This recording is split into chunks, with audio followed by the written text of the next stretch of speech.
बरं, आता आपण काही पावलंच दूर आहोत. मुंबई महानगरपालिकेमध्ये महापौर कोण बसणार याच्यावर पहिल्यांदाच भाजपचा महापौर बसतोय. तुम्ही मुंबईच्या कोर कमिटीमध्ये आहात. कोणाचं नाव फिक्स केलंय?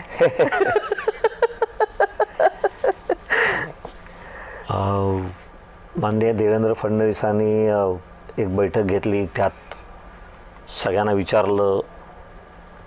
मग म्हणाले बैठकीत नसेल सांगायचं तर व्यक्तिगत तुम्ही येऊन सूचना देऊ शकता. मला वाटतं की एवढी ट्रान्सपरंट प्रोसेस फार क्वचित कुठल्या पक्षामध्ये होते आणि या प्रोसेसमधनं जो बनेल तो चांगलंच नाव येईल. पण आनंद आहे की भाजपचा पहिल्यांदा महापौर होतोय. प्रश्नच नाही हो. मला माहीत नाही त्या दिवशी माझं काय होईल ते बघताना आत्ता सुद्धा माझ्या डोळ्यात पाणी येतं. सो 10 वर्ष बसलोय त्या सभागृहात मी आणि विचार करायचो की अरे काय यार, भाजपचा कोण कधी बसेल तिकडे.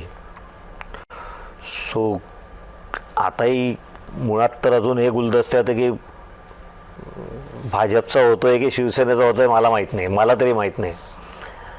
पण भाजपचा झाला तर तो हार्डकोर भाजपचा. पण आपण आत्ता तरी त्यामुळे असं म्हणूया की महायुतीचा महापौर बनणार आहे.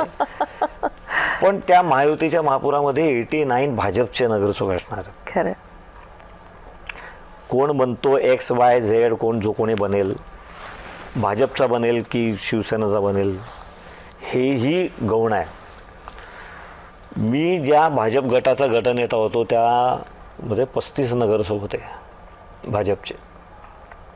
आज ते 89 झालेत.